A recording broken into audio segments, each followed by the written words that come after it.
নমস্কার বন্ধুরা, শিবানী কিচেনে আপনাদেরকে স্বাগত। আজকে আমি এই যে ফুলকপি দেখছেন, ফুলকপি মাছ আলু দিয়ে ঝোল করব। চলুন ফুলকপিটা প্রথমে কেটে নিই। তেলটা গরম হয়েছে, এবার আমি মাছগুলোকে ভেজে নেব। এই দেখুন মাছগুলো ছেড়ে দিই। বন্ধুরা তেলটা গরম হয়ে গেছিলো, মাছটাকে ছেড়ে দিয়েছি।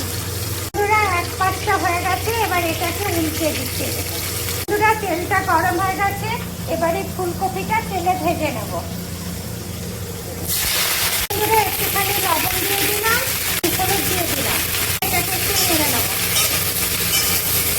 দিয়ে এবার এটাকে আমি ঢাকা দিয়ে দেবো। দেখুন বন্ধুরা, গোটা জিরে, গোটা ধনে, আদা, রসুন, পেঁয়াজ আর কাঁচা লঙ্কা করে মিক্সিতে দেখুন বেটে নেব। এই দেখুন বন্ধুরা, ফুলকপিগুলো ভাজা হয়ে গেছে, এবার এগুলোকে আমি নামিয়ে নিচ্ছি। এই দেখুন বন্ধুরা, তেলটা গরম হয়ে গেছে, এর মধ্যে খাড়া মশলা দিয়ে দিলাম। মশলাটা ভাজা হয়ে গেছে, এবার এর মধ্যে আদা, পেঁয়াজ, রসুন, কাঁচা লঙ্কা, জিরে আর ধনে বাটা দিয়ে দিলাম।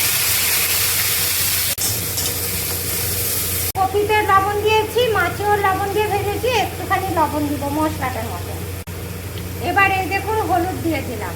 দেখুন বন্ধুরা, তরকারিতে দেওয়ার জন্য টমেটো সিদ্ধ করে নিয়েছি। এই দেখুন বন্ধুরা, টমেটো সিদ্ধটা পেস্ট করে নিয়েছি, মশলার মধ্যে দিয়ে দিলাম।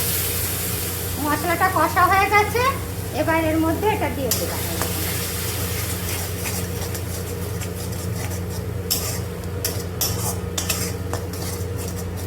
বন্ধুরা মশলাটা ভাজা ভাজা হয়ে এসছে এবং তেল ছেড়ে দিয়েছে, এবার এই ফুলকপি ভাজাটা এর মধ্যে দিয়ে দিলাম। এটাকে আমি একবার ভালো করে নেড়ে নেবো। দেখুন বন্ধুরা, মশলার সাথে কপিটা কষা হয়ে গেছে, এবার এই গরম জলটা এর মধ্যে দিয়ে দিলাম। যেহেতু কপিও প্রায় সিদ্ধ হয়ে এসছে আর সমস্ত সিদ্ধ হয়ে এসছে, আর বেশি জল দেব না। মাছের ঝোলটা হয়ে গেছে, এবার মাছগুলো দিয়ে দিচ্ছি। এই দেখুন মাছগুলো দিয়ে দিলাম, দিয়ে একটু ঢাকা দিয়ে এটা নামিয়ে নেব। এবার ঢাকা দিয়ে দিলাম। এই দেখুন বন্ধুরা, ফুলকপি আলু মাছের ঝোল হয়ে গেছে। আপনারাও ঠিক এইভাবে মাছের ঝোল করবেন, দেখবেন দারুণ খেতে লাগছে। আর আমার এই রেসিপিটা আপনাদের যদি ভালো লাগে তবে লাইক করবেন, কমেন্ট করবেন, শেয়ার করবেন। Thank you. দেখেছেন কি সুন্দর কালারটা এসছে আর কি সুন্দর রংটা হয়েছে।